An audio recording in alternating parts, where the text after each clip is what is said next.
Discipline is the shortcut, not talent, not luck, not vision boards or wishful thinking, not even motivation, because motivation is a mood, and moods fade. But discipline is a decision. It is a covenant you make with yourself when no one is watching, and it is in those invisible hours, those dark mornings, when the world is still asleep, that kings are forged. You want freedom. Discipline is the price. You want power. Discipline is the fuel. You want to rise above the noise, the chaos, the mediocrity.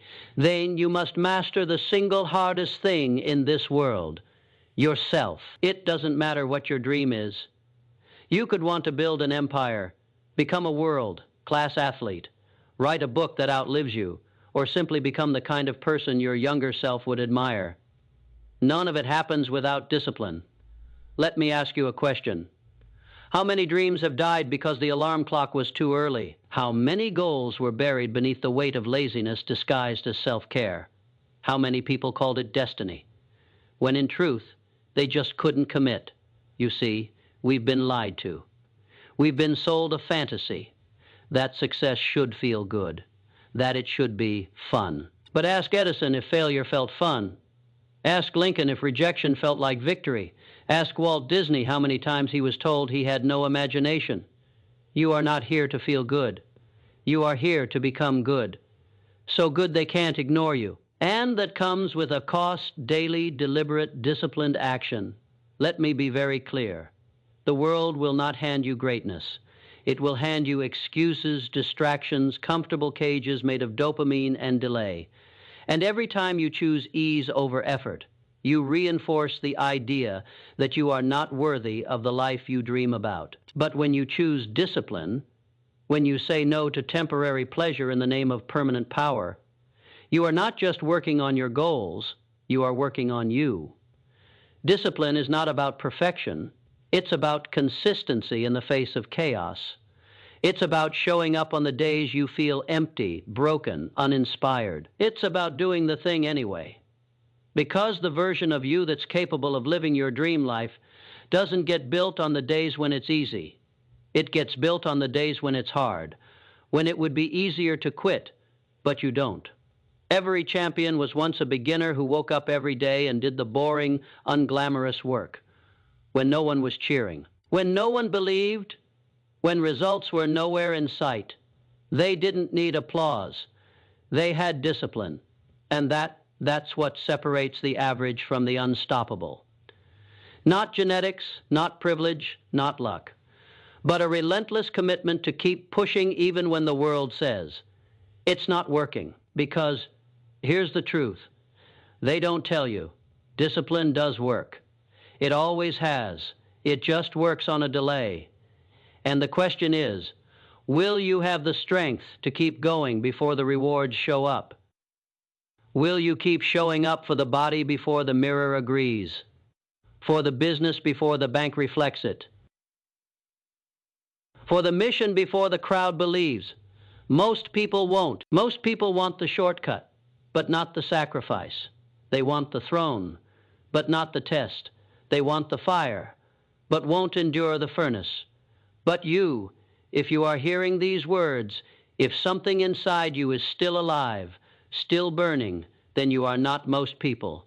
You are the exception. You are the storm coming for everything they said you could never have. And discipline is your weapon, so sharpen it daily, quietly, ruthlessly. Because nothing else works without it. But clarity alone is not enough. A man can stare at the stars and dream of reaching them, but unless he builds a rocket, those stars remain poetry. The fuel.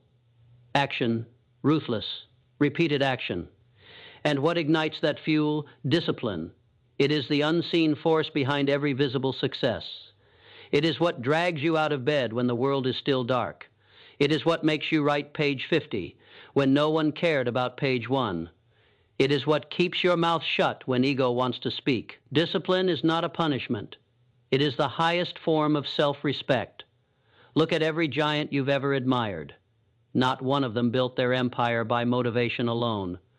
Motivation fades, discipline remains. Think of Edison. He didn't stumble upon the light bulb by inspiration. He failed over 1,000 times, but he didn't call them failures. He called them ways that didn't work. And every day, without applause, without recognition, he returned to his lab. That's not genius. That's discipline in its rawest form. Or take Abraham Lincoln, a man who lost elections, lost loved ones, lost everything but his will. He could have bowed out. The world would have forgiven him, but he didn't serve the world's expectations. He served his inner mission, that quiet, unshakable command that said, "Keep going." That's discipline, not in speech, but in action, in sorrow, in silence. And it's not just in politics or invention. Look at the athletes who train while the city sleeps. Look at the mother who works 2 jobs and still finds time to teach her child. Look at the artist who paints in a garage no one visits for 10 years straight. None of them had guarantees. None of them had applause. But they had discipline, and discipline gave them something the world could never promise. Mastery, you see, the man without discipline is a slave to emotion. He is ruled by mood, by weather, by news, by other people's opinions. He is a boat with no rudder. Every wave pulls him off course. But the disciplined man, he is the captain. He sails even in the storm. He charts his path and holds it. And that's the difference between drifting through life and commanding it. You don't get to success by accident. You architect it. And every brick you lay, every nail you hammer, that's discipline. It's saying yes to what matters and no to everything else. It's sacrificing what feels good now for what will feel right forever. It's choosing discomfort today so you can live with dignity tomorrow.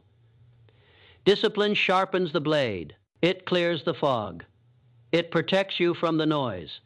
Because in a world screaming for your attention, discipline whispers, "Stay the course." And those who obey that whisper, they become legends. Let others laugh. Let others rest. Let others wait. You weren't born for the couch. You weren't born to scroll endlessly, to wait for permission, to live quietly. You were born to build, to conquer, to overcome. And discipline is the only tool sharp enough to carve that destiny into the stone of time. So when the voice in your head tells you to stop, don't when comfort calls you back. Ignore it, because the discomfort of discipline is temporary, but the pain of regret, that echoes forever. Keep your eyes open. Keep your pace steady. And remember this, every time you say no to distraction, you say yes to greatness. Every time you rise when it's hard, you rise above average. Every time you act when it's inconvenient, you become unstoppable. Discipline is not the long way. It's the only way. The shortest path between where you are and who you could become, and nothing else. Not talent, not luck, not charm will ever substitute for it, and so we come to the battlefield of pressure, the crucible where dreams are either forged into steel or shattered into ash.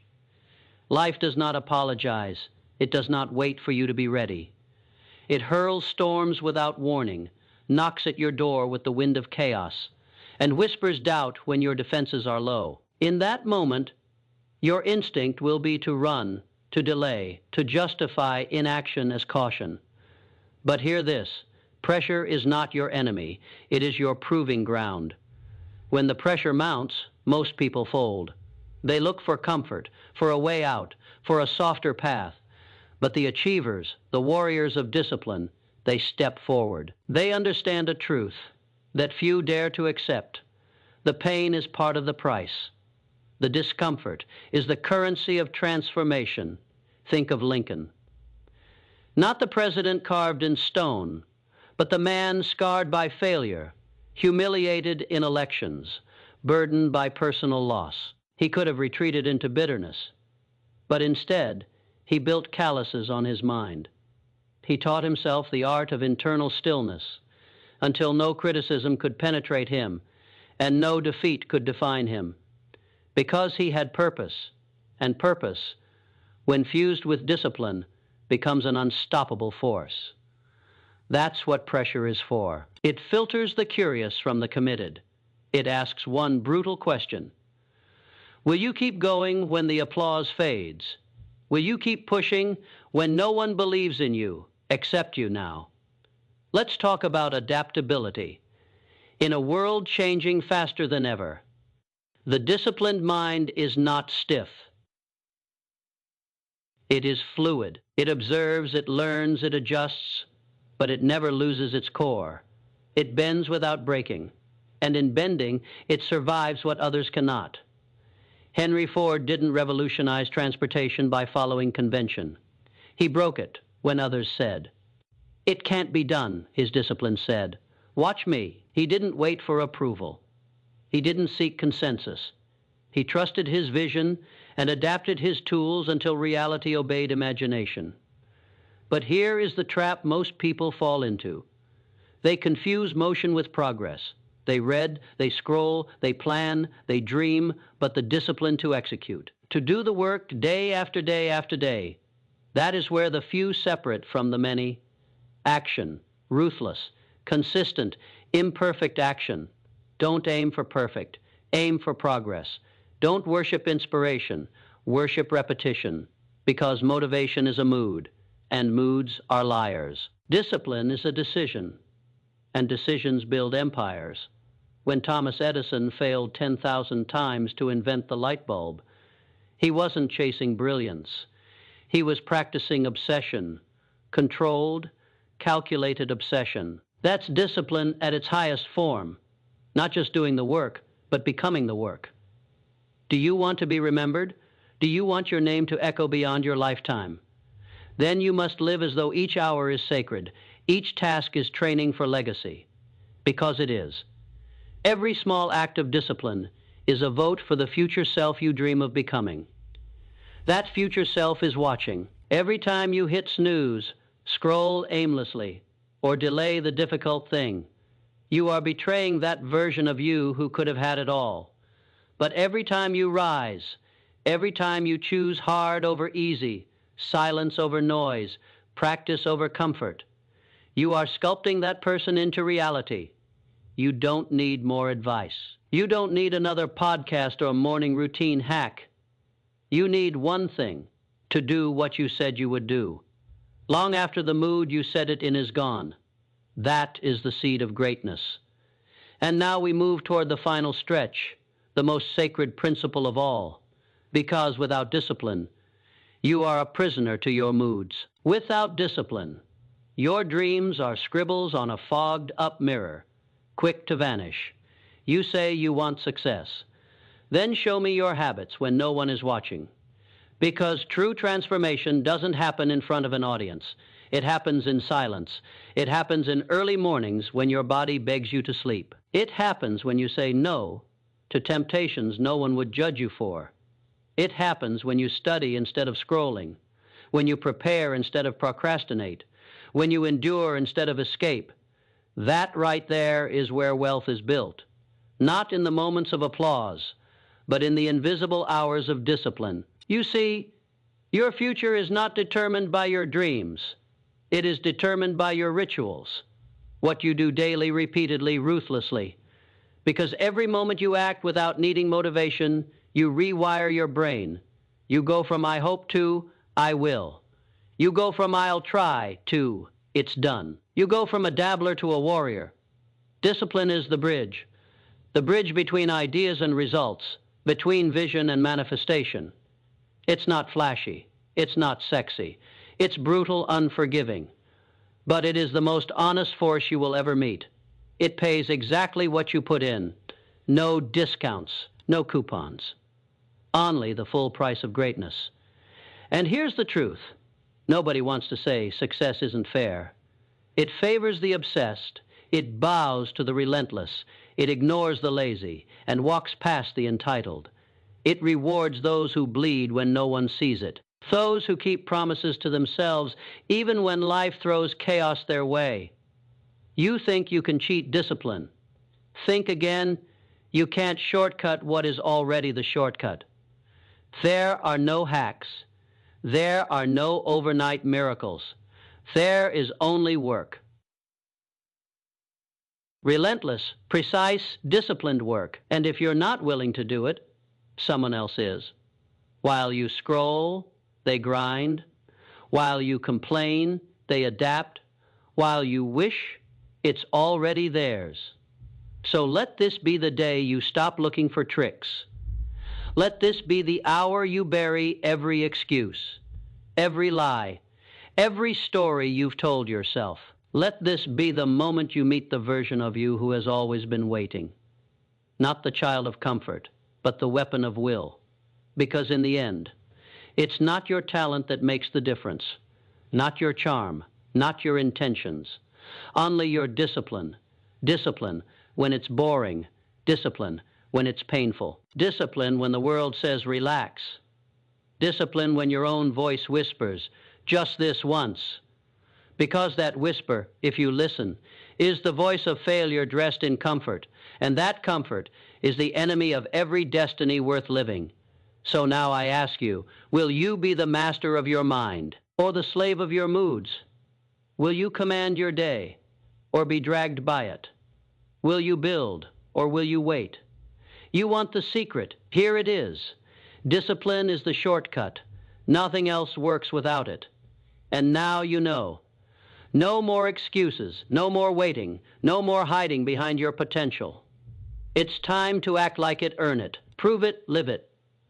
Because you don't get what you want in life.